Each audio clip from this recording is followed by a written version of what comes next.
తెలుసా? ఇలాంటివన్నీ జరిగే పరిస్థితి వచ్చింది. అందుకని ఈరోజు ఇవన్నీ కూడా చూసిన తర్వాత నేను ఒకటే ప్రజలందరికీ అప్పీల్ చేస్తున్నా, అహంకారంతో ఎగువతో ఈ అభ్యర్థుల్ని ఇష్టానుసారంగా అతను ఇచ్చేసినప్పుడు మీరు కూడా ఇది అత్యంత కీలకమైన ఎన్నికలు. మళ్ళీ చెప్తున్నాం, ఇక్కడ మాకు ఏమాత్రం కూడా రాగద్వేషాలకు అతీతంగా అభ్యర్థుల ఎంపిక మెరిట్ ప్రకారం మేము ఆలోచిస్తున్నాం. అందరికీ సీట్లు రాకపోవచ్చు. ఎందుకని నేను మాట కూడా వాడుతున్నానంటే, తెలుగుదేశం పార్టీ పోటీ చేసేది ఇక్కడ జనసేన అభ్యర్థులు సహకరించాలి. జనసేన పోటీ చేసేది ఇక్కడ తెలుగుదేశం పార్టీ అభ్యర్థులు సహకరించాలి. ఇద్దరూ కలిసి ఒక అవగాహనతో పనిచేస్తే ప్రజల్లో కూడా ఒక నమ్మకం ఏర్పడుతుంది, ఓటు బ్యాంక్ పెరుగుతుంది. ఎవరైతే ప్రజలు సహకరించాలని ఆలోచన ఉంటారో వాళ్ళకు ఉత్సాహం వస్తుంది. దానివల్ల గెలుపు ఈజీ అవుతుంది. గెలుపు అనేది ఎవరు ఆపలేరు. నేను చాలా స్పష్టంగా కూడా చెప్తున్నా.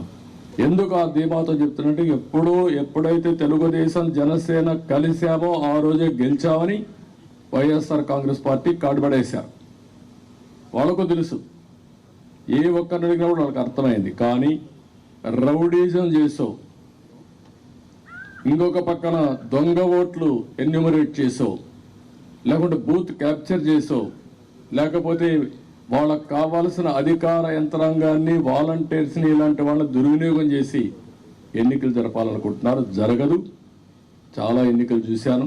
ఒకసారి డబ్బులతో కూడా, డబ్బుల అహంభావం ఇప్పటికే ఎక్కడికక్కడ బస్తాలు కొద్ది డబ్బులు వెళ్ళిపోయిందని కాన్స్టిట్యున్సీల వారికి ఇయర్ మార్క్ చేశారని, ఎర్ర చందనం డబ్బులు, శాండ్ల్వుడ్ డబ్బులు, లేకపోతే ఇసుక డబ్బులు, లిక్కర్ డబ్బులు, ఒకటి కాదు, ఇలాంటివన్నీ అవినీతి డబ్బుల్ని పంపించి మళ్ళా ఓట్లు కొనే ప్రయత్నాలు కూడా చేస్తున్నారు. ఇవన్నీ కూడా సమర్థవంతంగా ఎదుర్కొంటాం. ఈరోజు ఒకటే చెప్తున్నా, ఇది ప్రజాస్వామ్యం అంటే ఒక వ్యక్తికి అధికారం కాదు, ఇష్టారాజ్యం కాదు. ప్రజలు వారి జీవితాలు, వారి భవిష్యత్తుని పరిరక్షించేది ప్రజాస్వామ్యం. ఆ ప్రజాస్వామ్యానికి ఒక ముప్పు వచ్చినప్పుడు ప్రతి ఒక్కరి బాధ్యత. ఈరోజు మా దగ్గర డబ్బులు లేకపోవచ్చు, చాలా స్పష్టంగా చెప్తున్నాం. కానీ ప్రజాబలం మా దగ్గర ఉంది. విలువలతో కూడిన రాజకీయం చేశాం. ఇంకొక పక్కన ప్రజల సహకారం కానీ, అదే సమయంలో అందరూ వారి భవిష్యత్తు కోసం పనిచేస్తారని నమ్మకం మాకుంది. మీరు అవసరమైతే ప్రజలే ముందుకొచ్చి 10 రూపాయలు ఖర్చు పెట్టి ఎక్కడికక్కడ అభ్యర్థులు గెలిపించుకునే ప్రక్రియ కూడా మీరు శ్రీకారం చుట్టాల్సిందిగా నేను కోరుతున్నా. ఒక పక్క 5 కోట్ల ప్రజలు, ఒక పక్క ఒక అహంభావంతో, ధనబలంతో, పెత్తందారి విధానాలతో, రౌడీజంతో వస్తున్నటువంటి పార్టీ ఇంకొక పక్క. అందుకే ప్రజలందరూ కోరుతున్నా, మీరు ఆలోచించాల్సిన అవసరం ఉంది.